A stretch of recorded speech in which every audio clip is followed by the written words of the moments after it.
Describe your perfect date. I'd have to say April 25th, because it's not too hot, not too cold. All you need is a light jacket.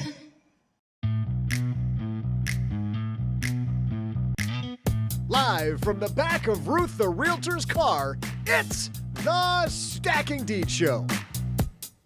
I'm Ruth's neighbor and part-time mechanic, Neighbor Doug, broadcasting live during Earth Day week here in our gas-guzzling boat of a ride. But it's okay because we're carpooling, so that means, like zero emissions.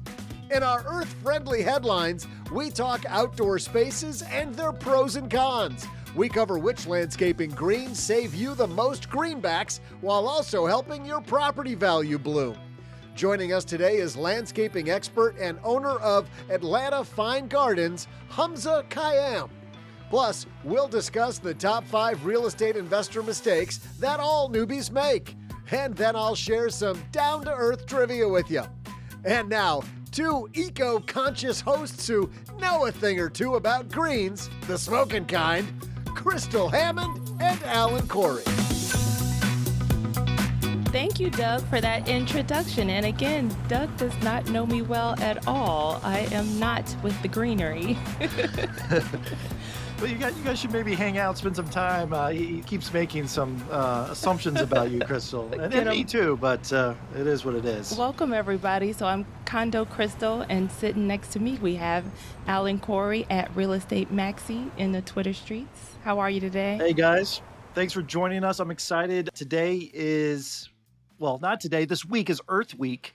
So happy to talk about Mother Nature and Earth and the exterior of homes. Very important part of real estate. The curb appeal. Yeah, it's that first impression. That's true. And speaking of curb appeal, look at that house right there. That's a beautiful lawn. That is nice. It looks nice and inviting. Ruth, pull over. That is actually our guest today, Hamzah Khraim. Humzah, come on in. Talk to us about landscaping. Oh, what is going on? This is a spacious back seat. All right. What's up? Hi, nice to meet you, Humzah.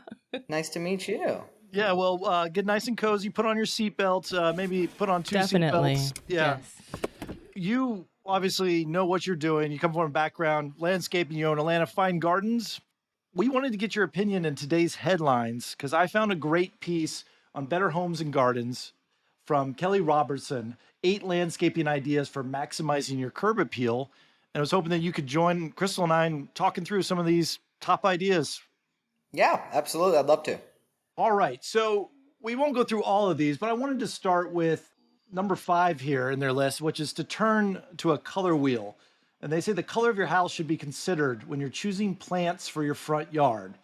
For example, a blue house feels calm and collected, accented by a collection of purple, pink, yellow, and white flowers. Is this something you agree with? Yeah, I even try to dumb it down for people even more. And I ask people to think of sports teams. So like Minnesota Vikings, yellow and purple. Atlanta Hawks, yellow and red. And try to steal from those very common emblems and things that we see in our day-to-day lives, borrow those color patterns that we see pretty regularly. Is that because they've hired experts to know what color matching palettes work? Exactly. So they've got a lot more experience in that. And yeah, they know what the consumer reacts to. So do you find that people pick the team that they actually cheer for, or do they end up picking like a rival team because they like the colors? Depending on what you're trying to accomplish. So let's say, you have a spa or a sauna or something like that. You want to have lighter, more lavender-y type colors. It depends on what you're trying to accomplish. Here in Atlanta, in the Buckhead neighborhood, green and white is like this very regal, very simple color palette. Crystal, how much importance do you give to landscaping when you're looking at a property? I don't really pay that much attention. I know I'll never forget our landlord had planted a little bitty tree in the front yard, and we thought it was the cutest little tree until it grew up and started messing up the plumbing. What are your thoughts, Humzah, on that kind of thing where you think you're planting this cute little thing that ends up wreaking havoc on your property. Right. Well, I think those types of situations can be avoided by hiring an industry professional, somebody who knows their stuff. And then two, Crystal, I would challenge you and say, maybe you don't pay attention to landscaping, but when it doesn't look good or it's causing problems, you definitely take notice. That's true. Yeah, I think people might take it for granted when things just look nice. But yeah, I think it definitely affects the way that we interact with the space. So then what would you say is the biggest mistake that people make then when it comes to the landscaping? A couple things. So there's a pretty common saying in the industry, and it's right plant, right place. So there's usually like a little tag or a label on each plant that you go by if you go to the nursery, and it'll tell you how big the plant's going to get. And people tend to not read those. So I see it pretty often. They'll cram a big old holly right on the corner of a house or a crepe myrtle because it's nice and cute. Came in a 3-gallon pot, right? It's going to stay about that size. That's not always the case, you know. So read those labels and understand what you're planting and where you're planting it. In this article, Kelly also says, number 7, keep a low maintenance garden. And even if you love gardening and all the upkeep, if you ever plan on selling your house, an elaborate garden could be a negative for a potential buyer. What recommendations do you have for this? Right. The first thing I go to is the lawn. Trying to pick a turf grass, depending on where you are in the country, that doesn't require reseeding, that is ideal. So something that tillers like centipede, zoysia, Bermuda grass, they tend to kind of tiller, so they don't require reseeding. They don't require a ton of upkeep and maintenance in the same way that something like a fescue or a bluegrass does. And then second, the big mistake that I see people make is choosing materials that don't last. Atlanta Fine Gardens, we do not build wall systems out of timber, for instance, and we see them everywhere in the Atlanta market. But I tell people when we get calls for timber walls, I don't want to sell you a liability. I want to sell you an asset. So when you go to sell your house and you have a timber wall, you know, the future buyers, they're looking at that as, okay, this thing needs to be replaced. How much do you want to come off the selling price? And I see it every single time that my clients go to buy new houses. Like if there's a timber wall, we just tore one out that was 4 years old and the seller had to pay for it. And it was a big wall system and we replaced it with stone. So pay the money up front and you'll thank yourself when you go to sell. And also you won't have the maintenance and the hazards that a timber wall system has. You mentioned the sods and the grass. Is artificial turf, artificial grass, is that considered eco-friendly or not? Yeah. So the great thing about synthetic turf is it doesn't need to be mowed and it doesn't need to be watered. It doesn't need to be sprayed with weed killer. It doesn't need to be fertilized. So you have less maintenance crews on the road. You have less lawnmowers running. It's really simple, easy to take care of. And if you choose a good quality synthetic turf, try to select something that they would use in a sports field setting, that is rated for athletes to be playing on for years and years. So in a residential setting, it should hold up for at least 20 years. When would you recommend that you do artificial? Typically, we see artificial turf installed in low light conditions. So if you have real deep shade where grass is not going to grow, that's a great place to use it. And then also places that are not easily accessed by a lawnmower. It's also really good when you have small patches of grass. Small pieces of grass tend to be a little bit more challenging to maintain. They tend to not perform as well around the edges. And so you have this kind of struggling piece of grass that's not really contributing to the landscape. The other benefit of synthetic turf is it serves as auxiliary entertainment space. You can set tables and chairs on it and leave them there for months, and it doesn't kill the grass. That's a good one. I installed in my last house artificial turf in the back. It was a game changer. It was awesome. It was a mud pit because there had tall trees and you couldn't get sun. And it was funny, this backyard that no one ever used, and all of a sudden our kids were always on it. Our dog was running around it. It just made this space usable, and it looked pretty year round because it's really bright green, right? Yeah, it's funny you said that. We installed some for a client last year, and when I would come back, not only their kids were playing on it, but all the other neighborhood kids would come over there. So it became like the de facto Playground. park for playground for the neighborhood. That's neat. Kids seem to like it. Yeah, I'll do say when the sun does hit it, it can get a little hot. It actually melted some things, some toys we had in the backyard. One other thing I wanted to mention in this article is that she mentions use hardscaping. She says a deep sidewalk, for example, offers an opportunity for a wider flower bed as an accent. A bench provides a place for gathering of shrubs and perennials. Is a hardscaping sort of the same sort of situation where you would use artificial turf, like low light, or when do you use hardscaping and when do you not? So, I mean, hardscaping serves a couple different functions, right? So we have the first thing that I like to look at with clients is where are your pedestrian thoroughfares? What's the desired path that people want to take to and from cars, sheds, taking the trash can out? We want to make people's lives easier when we design their landscapes. And so, we identify where people walk and, from where you store your bicycles, all that kind of stuff. And then we would lay out our hardscape plan from there. And then the next thing is entertainment. Like, how do you like to entertain? How much space do you need to entertain? And in a small shady yard, it might make sense. Instead of trying to grow grass, just hardscape it. And, adds a lot of value to the home.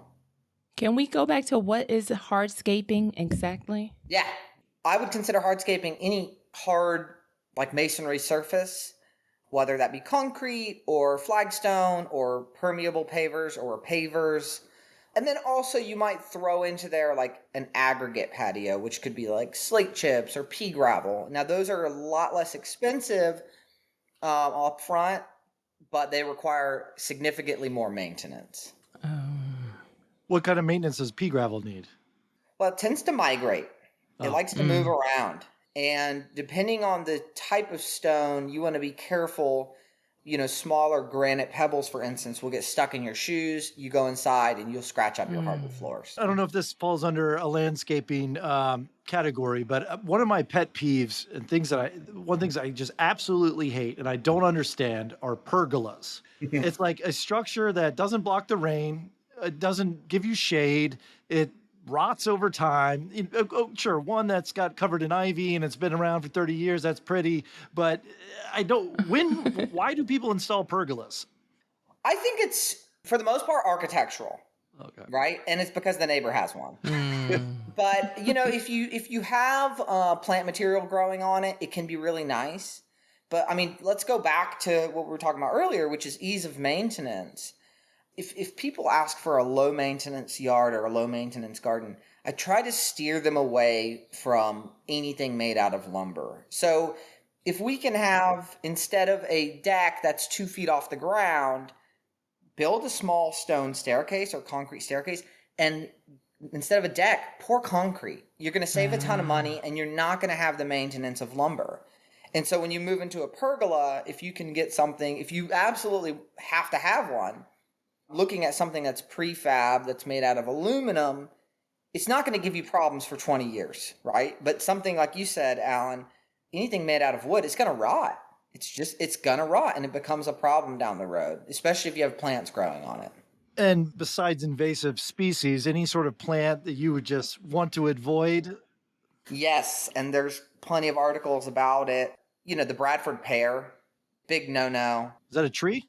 It's a tree, yeah. Okay. An actual pear tree that you can eat? No, it's a decorative pear. They have very heavy wet wood, and they have what's called a tight crotch angle, meaning the branches meet at a very sharp angle. And so the bark grows together and forms what's called included bark, and it actually fractures the tree. So you have breakage, and it's very dangerous.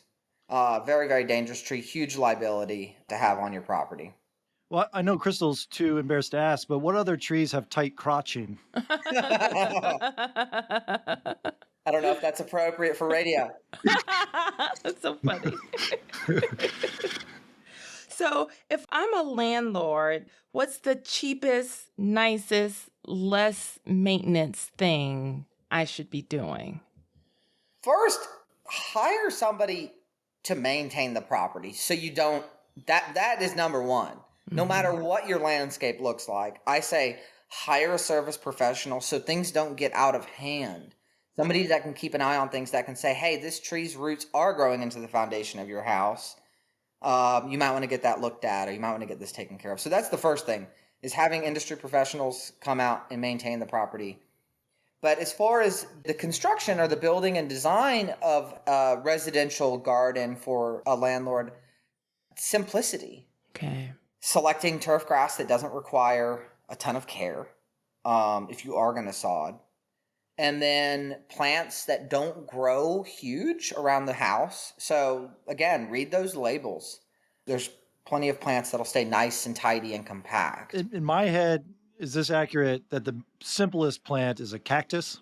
Yeah, it could be. If it grows in your area, yeah, they are pretty simple. I want turf now. Like, you've already set the stage and set the tone of like me under the sun laying on some turf. It makes for some pretty photos too, because It now does sound nice. yeah, and now you can't even tell it's turf. Like mine, I had all these choices. They have little brown blades mixed in with yellow and green, so it gave it a little color and different heights and bounciness, and it looks like the real thing. Yeah, the quality is getting better and better. And back to what you were saying, it can get warm. They've got turf now that stays cooler. It is a plastic product, and plastic does get warmer, but I don't know how they do it. But they've got turf that stays pretty cool under your feet. They've got antimicrobial turf. Pet urine doesn't stink it up. There's lots of technology that they're introducing. Do you ever take it this next step and do artificial plants? I personally don't. Now, there are some floriculture companies that will do them in a commercial setting. Okay. And they swap them regularly, just like they would annual flowers. What is your dream garden? Because to me, I love a Japanese garden, the bamboo, the koi pond. To me, that seems like the most relaxing, beautiful place. But also when I'm in an English garden or, even in Southwest Arizona and it's all rocks and the cactus, like, I don't know. I'm just curious, I guess both you, Crystal, and Humzah, where's sort of your perfect Eden? I like the Zen feel, the Zen garden. That does sound pretty, like the sound of a waterfall and the water fountain and the rocks and the fish. Do you have a personal favorite, Humzah? I feel like I'm so deep in the industry. My desires are weird. Yes, I do. It's earthen mounds with like turf. So think like, whether that be like large mounds of soil. I'm talking really large, and then sodded. So that can be like serpentining or perfect domes, that kind of stuff. How do you use that? Is it just visual or? My dream is to build a turf amphitheater. Oh, okay. So it's sunken into the ground and it's all sod. Anything that any new sort of homeowner should consider that we haven't discussed yet? A couple things. So one common mistake that I see is when there are failures in the landscape. For instance, a failing wall or a fence that's falling over or a tree with roots that are growing into the foundation. I see it over and over again. People investing tens of thousands of dollars to get their house ready to go on the market. Every time they do that, I think you could have invested this money years ago and enjoyed this space, but now you're investing for the next family. And so I always encourage people when they buy a new home, live in the space, understand how they want to use their home and their landscape, and then get a design done, get a master plan. Even if you can't do it all at once, you can chip away at it and you can hold a common theme, and when you have a plan, you don't create redundancies. So if you get that patio put in and you want to have some lighting installed, they'll run the conduit underneath it because you have a plan. But if they don't run that conduit, it could cost you thousands of dollars down the road. So having a good solid plan before you do any work, I usually say if you're planning on investing over $15,000, hire a landscape designer. And if you're planning on investing over $100,000, hire a landscape architect. And it'll pay dividends in the long run. You know, with COVID, people are wanting to spend invest a lot more into their landscapes. Mm-hmm. They spend a lot more time at home, and they're seeing the value in creating nice spaces for their families to enjoy. I talked to one of the nursery professionals here in Atlanta, Site One.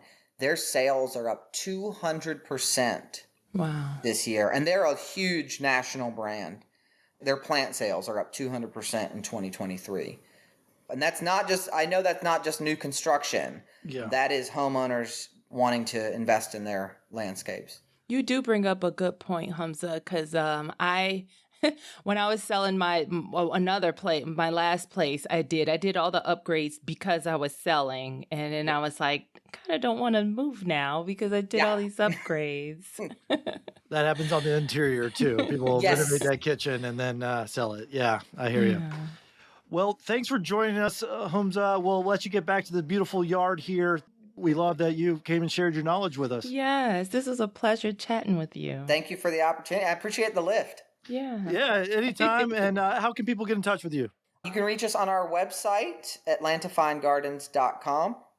All right, we'll do. And I got to say, Humzah is working on my garden right now, and it's he's a man who knows what he's talking about. So I'm going to have Ruth drop you off at our house so you can start getting back to work. Wow, that was great talking to Humzah. Yes, because it seems like everybody, when you're doing renovations and everything, the focus is on the inside. So since COVID, he brought up a really good point that everybody's spending more time outside. So why not make your outside into the oasis that, you enjoy? And I sort of liked hearing the birds singing when he was talking. He it was like a Disney princess. So I know you guys are listening, but yeah, he had butterflies flying around him and a man of Mother Nature. Magical. Yes. Magical. Very magical. So, no, I learned a lot. And I am very pro turf, artificial turf. At first, I thought it was anti-Mother Nature and it's bad for the environment. But, like Humzah pointed out, you're not maintaining it, and that's really a lot of the pollution comes from is people driving to you or the lawnmower, the pest control. Yes.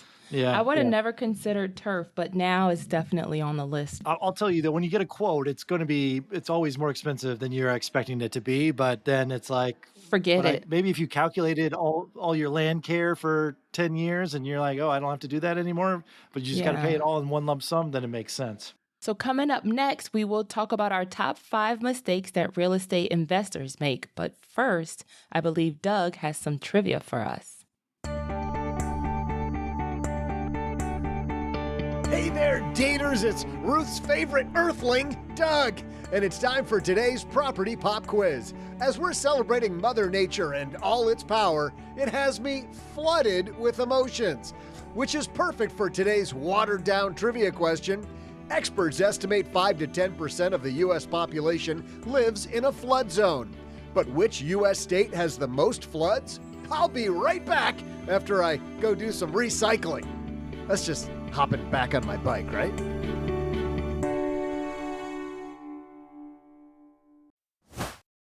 Big news. We've partnered with Steadily Landlord Insurance, America's best-rated landlord insurance provider. Discover why landlords nationwide are choosing Steadily for their insurance coverage. Get a quote online in minutes at stackingdeeds.steadilypartner.com. We'll also put a link to that in our show notes.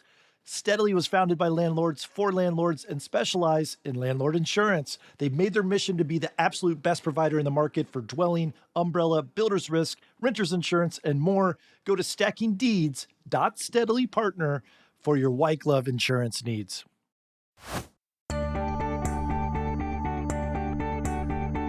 Greetings, daters. It's your newly appointed tree hugger, Neighbor Doug. I gotta say, hugging a rose bush must be an acquired taste. Let's just say it did not love me back. Just a little tough love for Mother Nature, I guess. Okay, big rains mean big floods, and more tough love from Mama Earth. There is one state that has the most floods, and you might be surprised that it's not in the Southeast. Which one is it? Well, in a 14-year period, this state has had 4,722 flash floods. And that gives me flashbacks from when Ruth flashed me last year. But enough about my PTSD. The most flooded state in the U.S. has earned the nickname of Flash Flood Alley. We are talking about the state where everything is big. That's right, it's Texas. Guess if living large is your brand, you just got to lean into it, right? Maybe it's time for Ruth to invest in a canoe, but for now, let's get back to our life vest wearing backseat drivers, Crystal Hammond and Alan Corey. Thanks for that trivia question, Doug. Now on to our main topic. Once upon a time, we were newbies.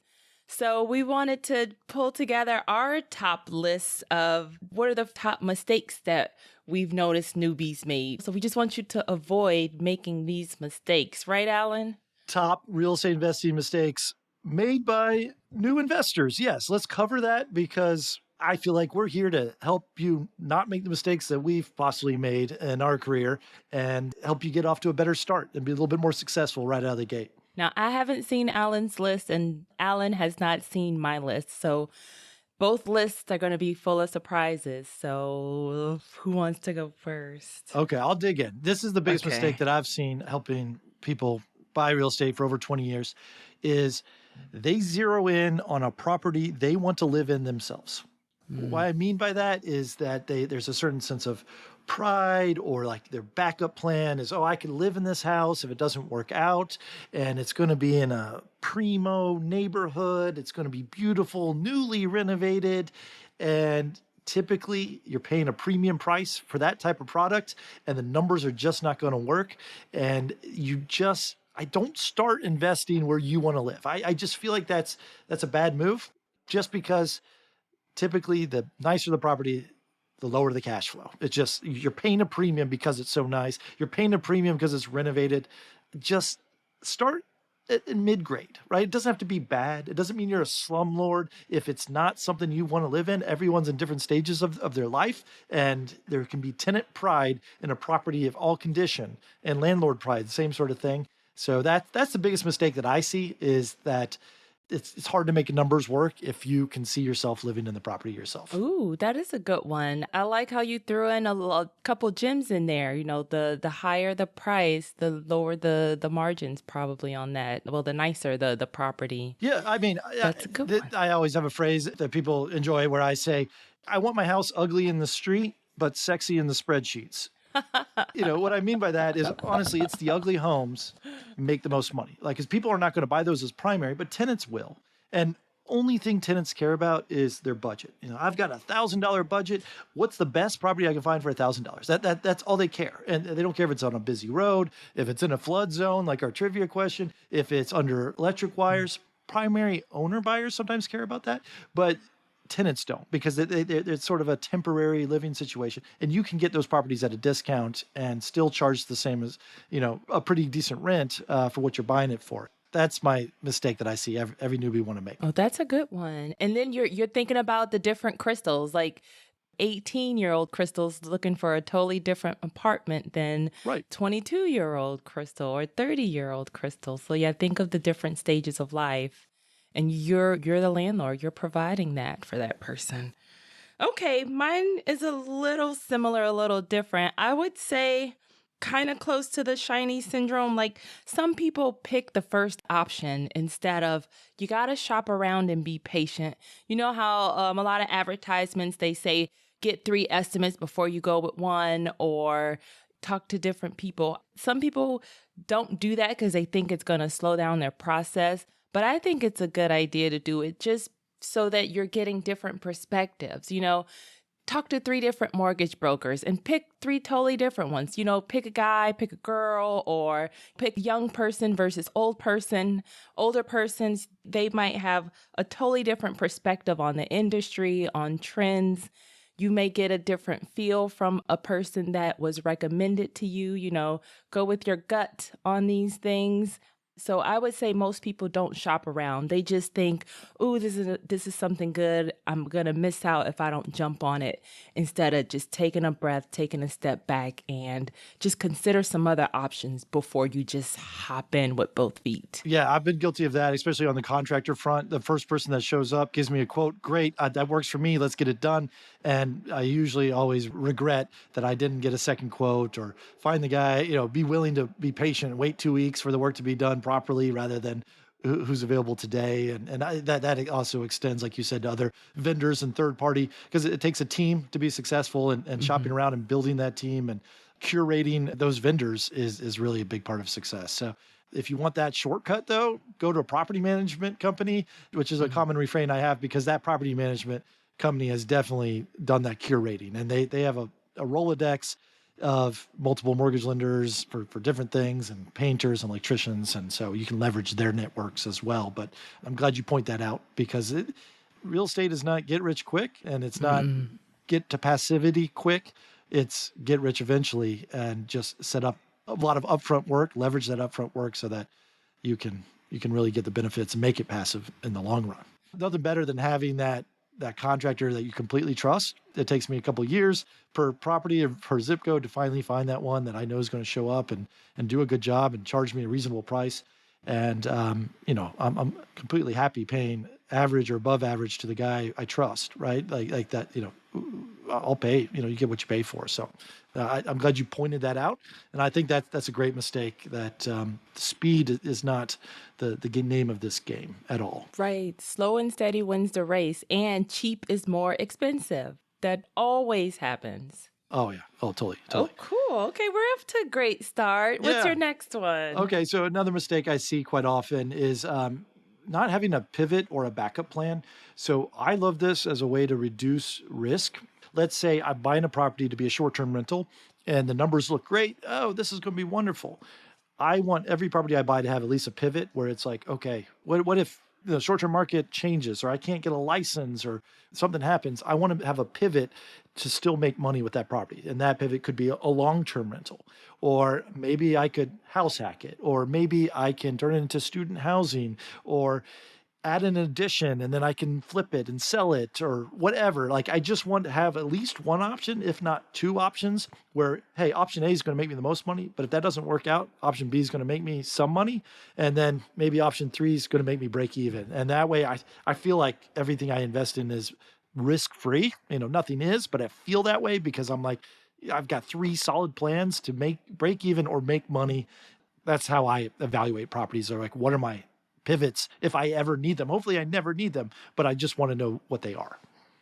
That's similar. Well, you paraphrased one that's on mine. I just had planned for XYZ, because this also piggies back on when we were talking about the converting churches and turning churches into breweries and schools into apartments.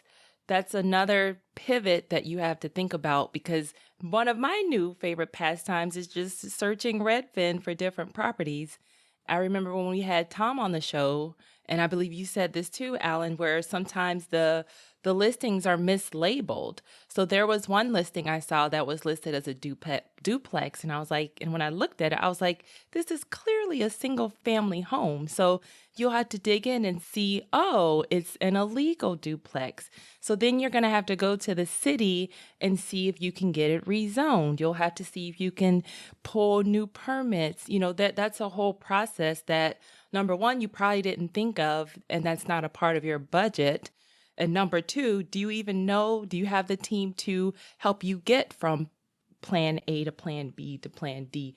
You have to have all these different plans, because that's true. Like, once you're in there and once you're in a scenario, if you don't have alternatives worked out, you're going to run out of money, you're going to run out of steam, and then you're going to lose, and then, you'll be turned off from real estate. You're going to hate it, and that's not a stress you need. This needs to be as, smooth sailing as possible. So have all those scenarios. What's one of those board games where you have to weigh all your options at every roll of the dice, making sure every roll of the dice is solid? Yeah, I was coming from it from an income perspective, and your sort of pivots are coming from an expense perspective, but both are equally important. we're not trying to scare you away from real estate with these mistakes. We're just saying, hey, this is the reality of it, and mistakes are going to happen. I learn the most from my mistakes, and then I try to teach others. So if I'm not making mistakes, I feel like I'm not pushing myself, I'm not growing. I'm always trying to take a little bit of risk, and that usually has the most rewards. Nothing that is super simple and super easy and completely risk-free is going to make you the most amount of money. Because what is going to be the risk-free product? Probably that brand new construction in the best school district, in the best location. That takes away all the risk, but you're paying extra for all that, and then you're not making any money. It's hard to rent it out and make money because you're basically paid to get away from all that risk. So there's multiple ways to approach this. Having a decent emergency fund, maybe have an extra $5,000 to $10,000 in your back pocket that you don't use. Hopefully you never have to use, but something there to fix a HVAC or a patch of roof or whatever, any surprise that may come up. Have your $10,000 in your pocket like Tom on the court steps in your cargo shorts. Yeah, you're referring to Tom Brickman, the frugal gay, when he was talking about the basketball bracket that we had a couple episodes ago, the March Madness bracket. Yes. Well, yeah, Lion King, they made a whole song about it. Be prepared. Oh, I don't know that one. But yeah. Be prepared. Okay. I've watched You're Lion killing King. me, Smalls. Yeah. The music doesn't stick in my brain. Okay, so because I'm a good singer. Yeah, well, maybe that you sing it better you, not than me. Yeah. You sing it better than they do in the movie. That's why I didn't recognize it. Next. Okay, the next one that I have on my list, and these are no order, like mistakes are mistakes. There's not one mistake that's more important than another mistake. But one I feel strongly about is not using an investor-minded real estate agent. Every real estate agent is created equal. The person who sells office warehouses, and the person who sells empty vacant land, and the person who sells townhouses, and the person who sells boarded up homes, it's all the same license. They all take the same real estate license. It's all the same test, whether it's residential or commercial, it's the same test. And so you shouldn't be led by someone who's not investing in what you're investing in, right? So if you're investing in duplexes in a certain zip code, I would go using a real estate investor who also invests in duplexes in that zip code. They're going to be an expert. They're going to be your mentor, right? And they can't buy every single deal that comes across their plate. Like, they're going to have the most deal flow. This is their expertise. This is their bread and butter. And they're happily going to share and spread around the wealth, or maybe sell you their own properties or coach you and avoid certain streets or whatever. You're not going to get that unless you're using an agent that also invests in the same product that you're investing. That did not make my list, and that makes a very good point, because even the last episode that we dropped when we spoke with the tax expert, Natalie Kaladi, she is a tax expert that also invests in real estate. So that would be the perfect tax person to hire. That makes sense, that hiring a realtor that specializes in helping you get your first investment property. Yeah, and that was like when we had Jasmine Credette in the mortgage lender. She's an investor herself. Like surround yourself with other investors, and they're going to think like you, and they speak the language. They're going to recognize this is not a good deal as much as they're going to recognize this is a good deal. Every real estate agent on the buy side costs the same, right? It costs you nothing. The seller pays both real estate agents. So why not use the person that wants to invest in the same stuff that you have? So I think that's a mistake, that everyone just thinks every real estate agent's the same, one size fits all, and that's not the case at all. That's not the case. That's a good one. All right. My next one, I don't know if this is kind of a mindset kind of thing, but a lot of people, one mistake is you have to keep in mind that this whole transaction, this whole deal is centered around one person, and that's you. This decision is yours. It's up to you to pull the trigger. So you need to make sure you understand everything.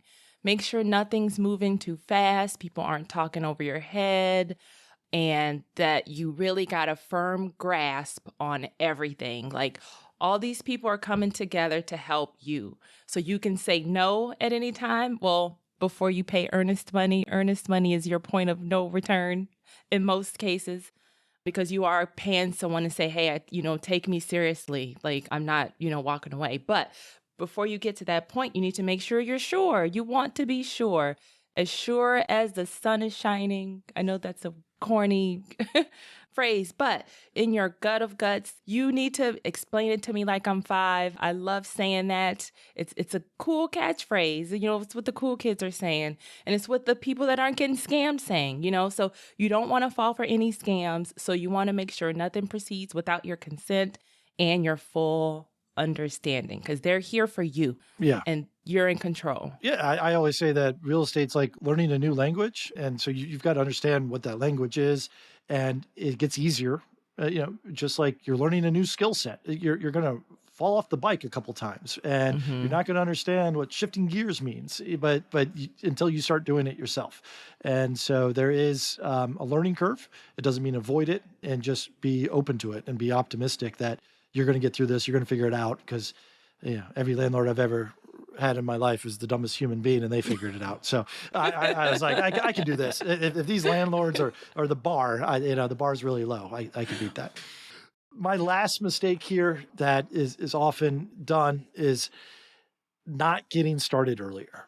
And so we're doing a lot of prefacings like do your homework and don't rush. But also I want to caveat that by saying, give yourself a timeline. I've never met a real estate investor in 23 years that says, man, I wish I started later. Every single one I've ever met says, man, I wish I started earlier, right? I really think if you just put 90 days on your calendar, whatever day 90 days is from the time you're listening to this, you should be able to be under contract. You can spend 30 days analyzing the best property, 30 days getting under contract, the due diligence, mortgage, and then you close in the last 30 days. That is completely possible. And if you just stick to it, it's fine. And I don't care what the environment is, interest rate wise, economy wise. If you can make money and you have a 30-year fixed mortgage, you're going to be fine, because you're not trying to sell this property. The property values are always going to go up and down. But if your expenses are fixed and you've got fixed income, a 12-month lease, and you're making some money there, you're going to be good. Just get started, because that's where you're going to get the learning fast as possible. You're going to start getting the compounds. You're going to start getting those tax breaks. And then you get to do fun things like landscape, like Hamzah told us earlier to do. I like that. And I want to hear from our listeners too. Who listening is 90 days away? I want to hear where you are in your journey. Can you give yourself 90 days to get this going? Or have you started? Has it been 30 days? We would love, love, love to hear from you just to see where you are. Because I think 90 days is very reasonable. That was a very good, I like that as a challenge. Yeah, go to stackingdeeds.net/voicemail. Tell us where you are and keep us updated. What is your last mistake, Crystal? Mine, this one is smaller. I would say not keeping record and keeping track of things. It's easy to get confused. And if you are, I'll tell you a blunder for us for our podcasting. We didn't keep track of something and we recorded an entire episode twice just because, things slip through the cracks. So make sure you're actually keeping records, keeping track of things, because then you don't want to sound like to your vendors that, you're not taking this seriously, because they can fire you too. They want to work with serious people, not with people that are, pulling their chains or think they have nothing else better to do than to explain the exact same thing to the same person over and over again. So you're saying like sign contracts that are of a specific scope of work and deadlines? Just for everything, like properties you're seeing, things you're liking, things you're not liking, your comfort level of certain things. Just keeping a record, and like you said, learning this new language and getting a feel for, what you're learning and how you're applying it. Yeah, I mean, communication, especially with your investment-minded agent, is very important. And say, hey, I don't like this because of X, Y, Z. And that way they can start sending you properties that you do like, and vice versa. Yeah. Or reverse it. Like, why do you think I would like this? And then they can educate you. Like, this is why I think this is a good investment.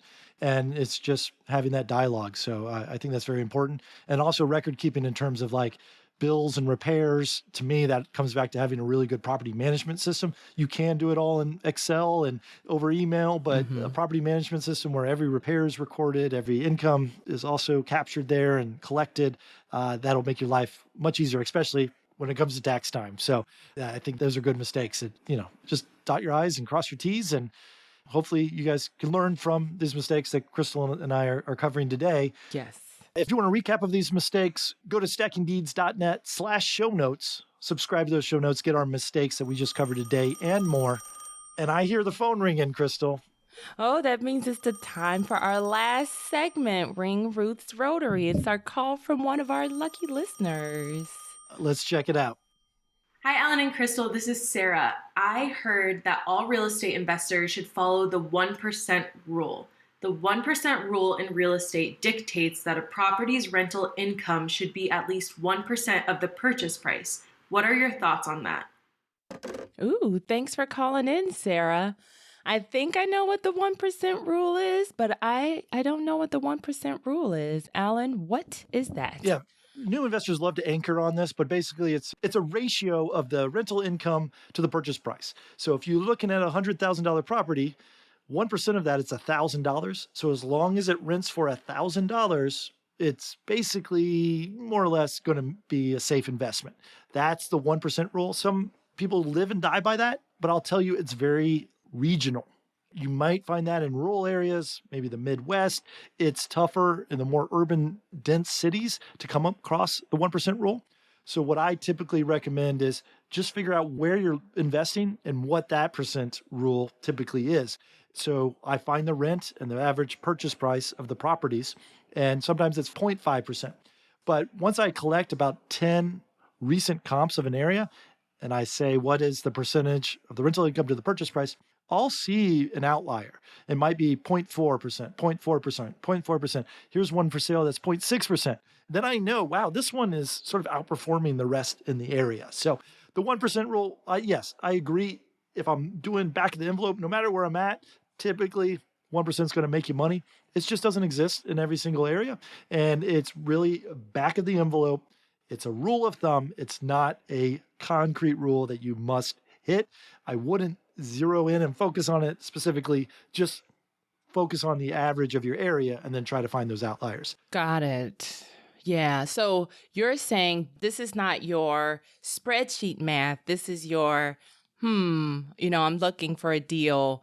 This is maybe one of 10 that I'm evaluating, and this will make the next cut. But this isn't because you've mentioned earlier, there's a whole budget that you need to prepare when you're really, really ready for the deal. So this isn't your final math. This is your rough math. This is my math to determine whether I want more information. So if I'm talking to an off-market seller and they're like, hey, I'm selling you a property.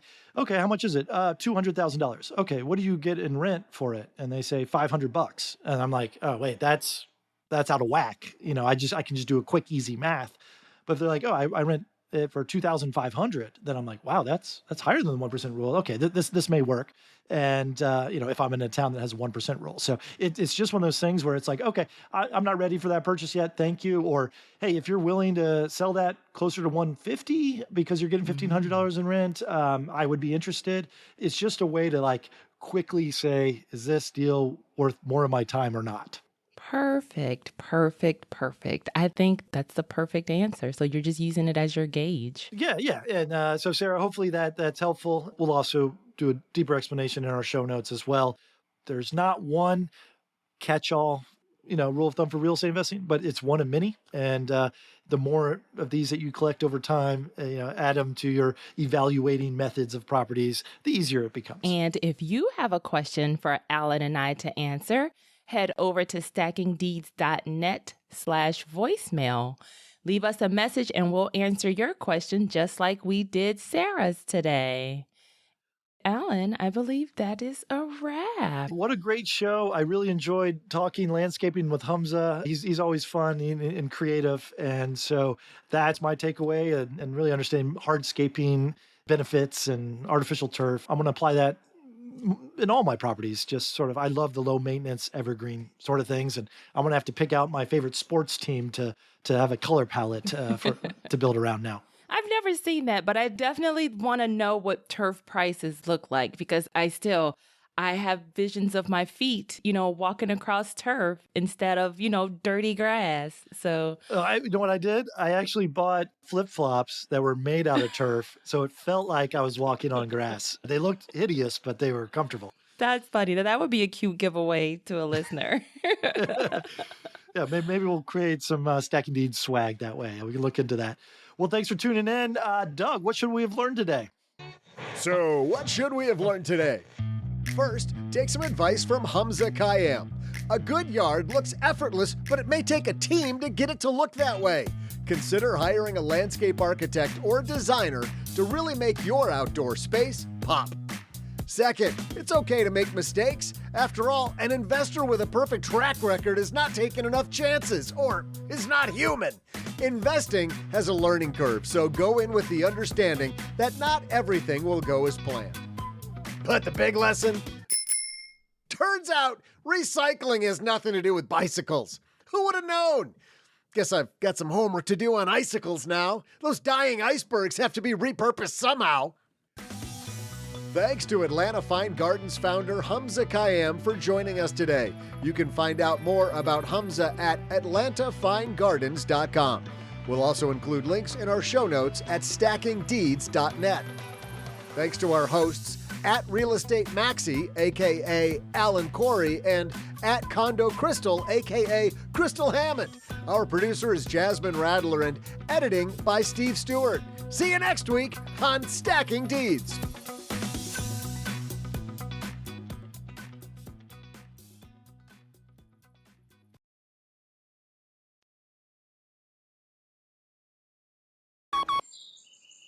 I love the sound of the birds. Yeah. Like I feel like I'm in like that Home Depot area in the back.